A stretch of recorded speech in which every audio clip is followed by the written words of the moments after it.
पिछली वीडियो हम लोग जो है डीएनए का द्विगुणन पढ़ रहे थे और वो हम लोग पढ़े थे कि डीएनए का द्विगुणन कैसे होता है, कौन कौन से एंजाइम उसमें भाग लेते हैं। तो हम लोग पढ़े हुए थे उसमें topoisomerase, helicase, SSBP, polymerase, ligase, RNA primer, ये सब हम लोग पढ़ लिए थे। आज का टॉपिक है आनुवांशिक कूट के बारे में, जेनेटिक कोड क्या होता है इसके बारे में। इंपॉर्टेंट टॉपिक है आनुवांशिक कूट। यहाँ से ऑब्जेक्टिव क्वेश्चन भी उठता है और 5 नंबर में भी ये क्वेश्चन लॉन्ग आंसर में पूछा जाता है। देखो आनुवांशिक कोड क्या होता है। सबसे पहली बात कि किसने दिया था, आनुवांशिक कोड का खोज किसने किया था। तो आनुवांशिक कोड जो है, जेनेटिक कोड जो है, ये दिया था जॉर्ज गैमो ने। किसने दिया था? जॉर्ज गैमो। आनुवांशिक कोड क्या होता है? देखो हम बताए थे कि जितना भी प्रोटीन होता है, प्रोटीन का निर्माण कौन करता है? राइबोसोम करता है। लेकिन क्या राइबोसोम निर्माण खुद से करता है? नहीं, बल्कि क्या होता है कि जो डीएनए होता है वो डीएनए के पास सारा इन्फॉर्मेशन है किस तरह का प्रोटीन का निर्माण करना है। और राइबोसोम कहाँ है? राइबोसोम तो है कोशिकाद्रव्य में। और डीएनए कहाँ है? डीएनए है केंद्रक के अंदर, केंद्र झिल्ली के अंदर। और डीएनए के पास इन्फॉर्मेशन है, उस इन्फॉर्मेशन को उसको भेजना है राइबोसोम के पास, और तब उस इन्फॉर्मेशन के आधार पर राइबोसोम में क्या करता है? प्रोटीन का निर्माण करता है। अब दिक्कत ये है कि डीएनए खुद बाहर नहीं आ सकता है। क्यों नहीं आ सकता है? क्योंकि डीएनए जो है ये डबल स्टैंडर्ड होता है, दो कुंडलियाँ होती हैं उसमें, उसका आणविक द्रव्यमान बहुत उच्च होता है, इसलिए वो बाहर तो आ नहीं सकता है। इसके लिए फिर डीएनए क्या करता है? डीएनए जो है ये निर्माण करता है आरएनए का, और उसको क्या बोलते हैं? एमआरएनए। और वो आरएनए क्या करता है कि डीएनए में जो भी इन्फॉर्मेशन है उसको अपने अंदर लेकर और राइबोसोम के पास निकल के आता है। क्योंकि आरएनए सिंगल स्टैंडर्ड होता है तो ये न्यूक्लियर मेम्ब्रेन को पार कर सकता है और बाहर आ सकता है। तो चूँकि ये इन्फॉर्मेशन को लेकर आता है डीएनए से राइबोसोम के पास, इसलिए इसको बोलते हैं संदेशवाहक आरएनए। ये अंग्रेजी में बोलते हैं मैसेंजर आरएनए, या शॉर्ट में बोलते हैं एमआरएनए। इसको हम लोग पढ़ लिए हैं पिछले वीडियो में।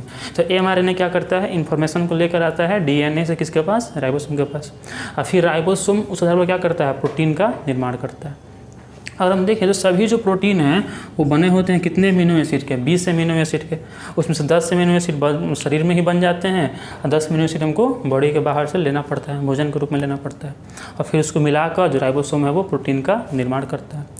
अब यहाँ पर अगर देखा जाए तो देखो जितना भी लिविंग ऑर्गेनिज्म है, लगभग 17 लाख जीवित प्रजातियाँ इस धरती पर हैं, 12 लाख जंतु है और 5 लाख पौधे हैं, और सब में जो प्रोटीन निर्माण होता है वो राइबोसोम ही करता है। लेकिन उसको इन्फॉर्मेशन कहाँ से मिलता है? डीएनए से मिलता है।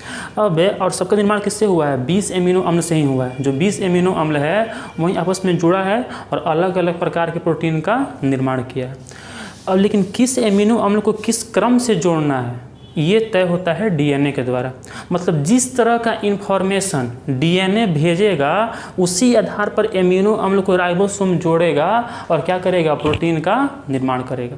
सब में प्रोटीन है, जितना भी 17 लाख प्रजाति है सब में प्रोटीन है, लेकिन सब प्रोटीन क्या है? अलग अलग। अब शरीर के अंदर भी जो तरह तरह के एंजाइम हैं, जो न्यूरोट्रांसमीटर्स हैं, जो डोपामिन, सेरोटोनिन, जो केमिकल शरीर में है, वो सभी बने हुए हैं प्रोटीन के। लेकिन क्या सभी प्रोटीन सेम हैं? सभी प्रोटीन सेम नहीं है। तो डिफरेंट क्यों है? क्योंकि उनके लिए इन्फॉर्मेशन अलग अलग आया है, और जो एमिनो अम्ल जुड़ा है वो अलग अलग क्रम में जुड़ा है, अलग अलग क्रम में जुड़ा है। और सूचना को लेकर कौन आया है? तो एमआरएनए लेकर आया है। अब जो एमआरएनए होता है, मान लो ये हुआ एमआरएनए। अब एमआरएनए जो भी आरएनए होता है उसमें एक ही स्ट्रैंड होता है। डीएनए में तो 2 स्ट्रैंड होता है, पढ़े थे हम लोग, ठीक है। और आरएनए में एक ही स्ट्रैंड होता है। तो ये एक स्ट्रैंड है, इसके ऊपर क्या होता है? यहाँ पर नाइट्रोजनी क्षार होते हैं। नाइट्रोजन कितने तरह के होते हैं? 4 तरह के। कौन कौन? एडिनो, एक होता है एडेनिन, एक होता है गुआनिन, साइटोसिन, थाइमिन डीएनए में। और आरएनए में थाइमिन नहीं होता है, उसकी जगह पर क्या पाया जाता है? यूरासिल पाया जाता है। तो यहाँ पर मान लो है एडेनिन, गुआनिन, साइटोसिन, यूरासिल, फिर मान लो गुआनिन, साइटोसिन, एडेनिन, ठीक है, गुआनिन, साइटोसिन और यूरासिल मान लो से। थाइमिन तो होता नहीं है इसमें। अब इसमें क्या है कि जो 3 नाइट्रोजनी क्षार हैं, 3 नाइट्रोजनी क्षार, उनका जो समूह है उसको कहते हैं कोडोन। क्या कहते हैं? उनको कोडोन कहते हैं। 3 जो नाइट्रोजनी क्षार के समूह क्या कहते हैं? कोडोन कहते हैं, ठीक है। और यही कोडोन तय करता है हर एक एमिनो अम्ल के लिए एक स्पेसिफिक कोडोन होता है, या ये बोलो कि हर एक कोडोन एक स्पेसिफिक एमिनो अम्ल को कोड करता है।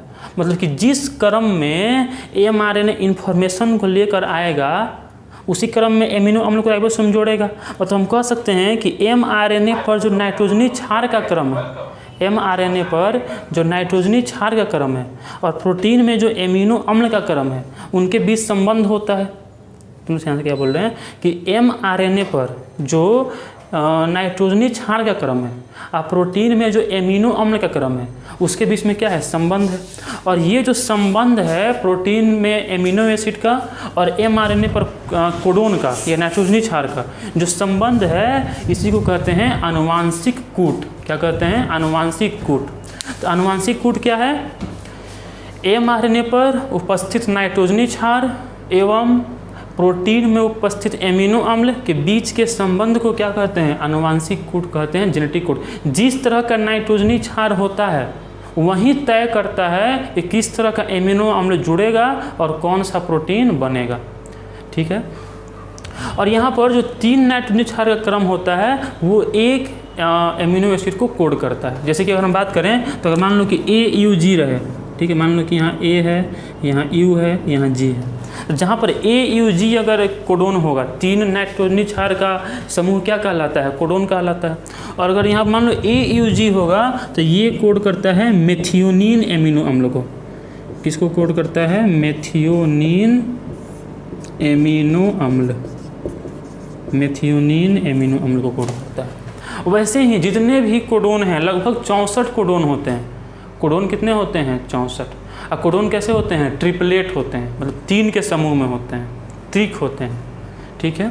तो पहले ये लिखो आनुवांशिक कूट किसे कहते हैं, लिखना कि mRNA पर उपस्थित कोडोन तथा प्रोटीन में उपस्थित एमिनो अम्ल के बीच के संबंध को आनुवांशिक कूट कहते हैं। mRNA पर जो नाइट्रोजनी क्षार का क्रम है और प्रोटीन में जो एमिनो अम्ल का क्रम है उनके बीच का संबंध क्या कहलाता है, आनुवांशिक कोड कहलाता है, जेनेटिक कोड कहलाता है। ठीक है। अब जो जेनेटिक कोड होता है, जो कोडोन होता है, कोडोन कितने होते हैं, 64 कोडोन होते हैं। उसमें से 3 कोडोन ऐसे होते हैं जो किसी भी एमिनो अम्ल को कोड नहीं करते हैं और उनको कहा जाता है नॉनसेंस कोडोन। क्या कहा जाता है उनको, नॉनसेंस कोडोन। जो 64 कोडोन होते हैं, कोडोन कितने होते हैं, 64। ठीक है। और एमिनो अम्ल कितना है, 20। मतलब निश्चित है कि एक एमिनो अम्ल के लिए हो सकता है कि 2 या 2 से अधिक भी कोडोन हो। तो ऐसा हो सकता है कि एक ही एमिनो अम्ल को, ध्यान से सुनो, एक ही एमिनो अम्ल को 2 या 2 से अधिक कोडोन भी कोड कर सकता है।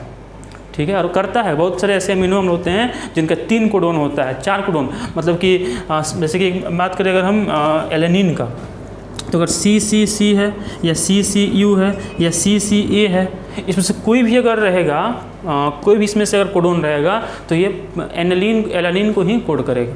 ठीक है। तो ये इस तरह से क्या है कि हम बोल सकते हैं कि एक एमिनो अम्ल का 1 से अधिक कोडोन हो सकता है, लेकिन एक कोडोन कभी भी 1 से अधिक एमिनो अम्ल को कोड नहीं कर सकता है।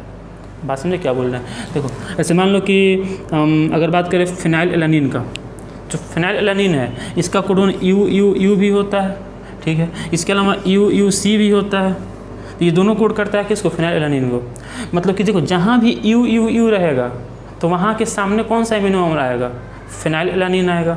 जहाँ भी UUC आएगा उस सामने कौन आएगा, फिनाइल एलानिन आएगा। लेकिन मतलब एक एमिनो अम्ल को 1 से ज़्यादा कोडोन कोड कर रहा है, लेकिन एक कोडोन 1 से ज़्यादा एमिनो अम्ल को कोड नहीं। जहाँ भी UUU रहेगा वहाँ पर फिनाइल एलानिन ही होगा, उसके अलावा कोई और नहीं होगा। इस बात पर लिख लेना कि एक एमिनो अम्ल को 1 से अधिक कोडोन कोड कर सकता है, लेकिन एक कोडोन 1 से अधिक एमिनो अम्ल को कोड नहीं कर सकता है। ठीक है।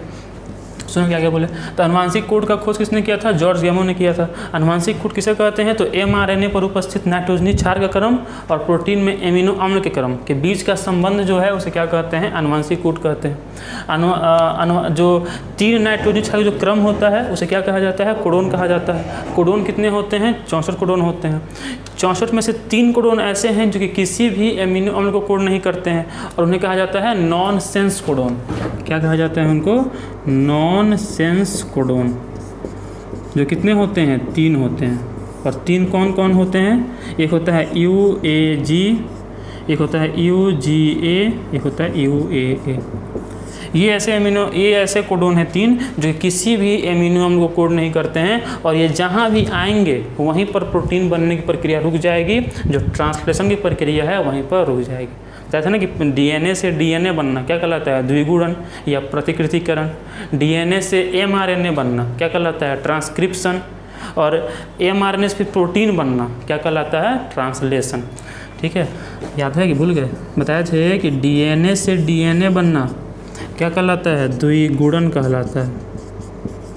ठीक है, DNA से mRNA बनना क्या कहलाता है, ट्रांसक्रिप्शन कहलाता है, ट्रांसक्रिप्शन।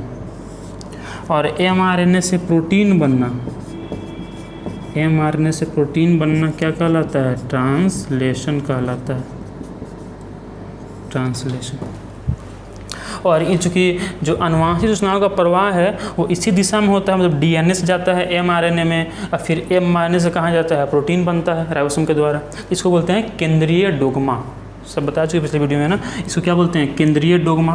कि जो अनुवांशिक सूचनाओं का प्रवाह है वह एक दिशीय होता है, जिसमें DNA से mRNA में जाता है सूचना और फिर mRNA से कहाँ जाता है, प्रोटीन में जाता है। इसको क्या कहते हैं, सेंट्रल डोग्मा या केंद्रीय डोग्मा कहते हैं। जिसमें कि DNA से RNA बनना ट्रांसक्रिप्शन कहलाता है और RNA से प्रोटीन बनना जो है ट्रांसलेशन कहलाता है।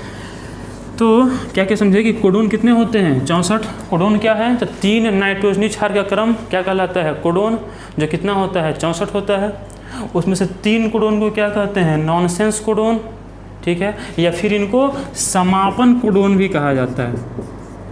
क्या कहते हैं इसको, समापन कोडोन, स्टॉप कोडोन। हिंदी में क्या कहते हैं इसको,